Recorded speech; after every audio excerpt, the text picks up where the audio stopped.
Here are problems 3 and 4 from the Unit 1A review. We're still stating the transformations for this equation. The parent function is the cubic function. So outside the function I have a negative. That's a vertical reflection over the x-axis. Then I have a 1/5 that's being multiplied outside. That's a vertical compression because it's a number that is between 0 and 1 on the outside. A vertical compression by a factor of 1/5. Moving to the inside, we are adding a -3. Inside is horizontal. So we're adding a -3, so that's going to be a shift because we're adding. And we always do the opposite, so that's to the right, since the number is negative, right 3 units. And then on the outside of the function, we have a -4 that's being added. Outside is vertical. It's a shift because it's being added. And outside it does exactly what you expect, so it goes down 4 units. Okay? Problem number 4. This one is supposed to have an x right here. I apologize for that typographical error. So that's supposed to be -1/4 x minus 3 under the radical there. So I notice immediately that there's a -1/4 that's multiplying in front of the x, so I have to factor. So I'm going to put the factored form over this way. I'm going to shift just a little bit if I can, so you make sure you can see it. So I get y equals square root. I'm going to factor out the -1/4. That leaves me with an x. When I factor out the -1/4 here, when I factor out the -1/4 from the -3, that leaves me with positive 12. That's what's under the radical. And then we have a -2 on the outside. Now, if you don't understand where that 12 came from, let me parentheses here, let me show you.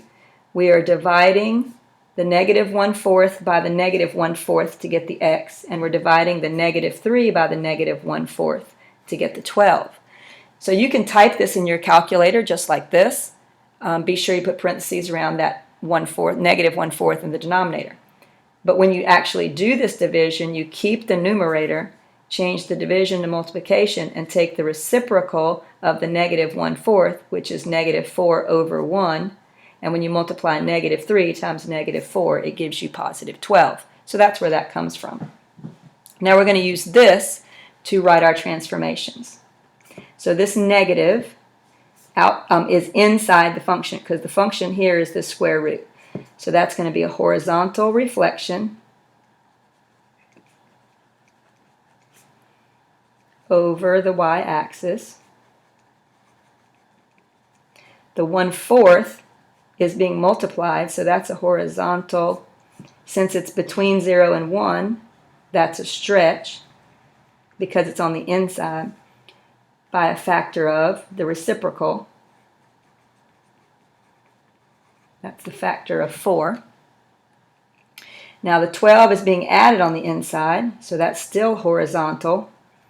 That's a horizontal shift because it's being added, and you always do the opposite, so that's left 12. The -2 on the outside is vertical.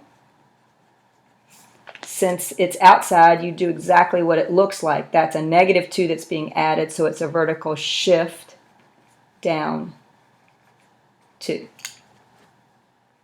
All right, let's see if we can get 5 and 6 done in this video, and then we'll move on from there. This one is pretty simple. There's nothing on the outside and the front. There's nothing in front of the x, so we only have to worry about this -3 on the inside. Inside is horizontal. Because it's being added, it's a shift. You do the opposite, so that's right 3. This one is on the outside, so that's vertical.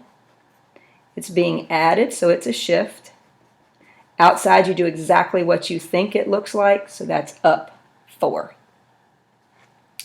On this one, number 6, again, I've got a negative on the outside, but I see that on the inside of the function right here, there's a negative, there's a positive 3 that's being multiplied by the x. So I have to factor first.